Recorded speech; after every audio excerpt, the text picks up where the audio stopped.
Okay, now we have here short answer type of questions. Basically, it's just the same for the open-ended or essay.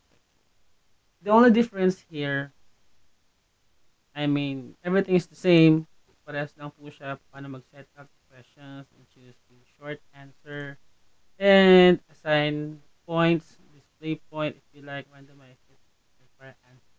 If you don't require the answer, even if they don't answer the questions, they will still get it.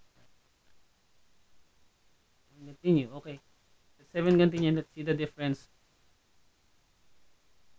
In open-ended essay, you can always create a long novel to answer the questions. Or since it's an essay, they can do can write or explain more, so they can express themselves since it's an open-ended essay.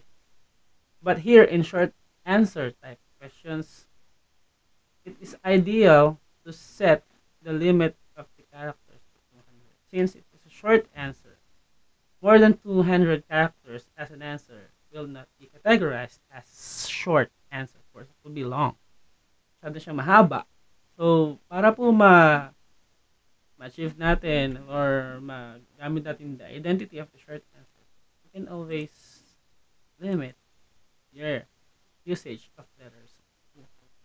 That is the ideal number of character usage to use in a short. And that's the only difference between short answer and open-ended. So the rest, setup, settings, questions, it's all the same. Basically, they're the same.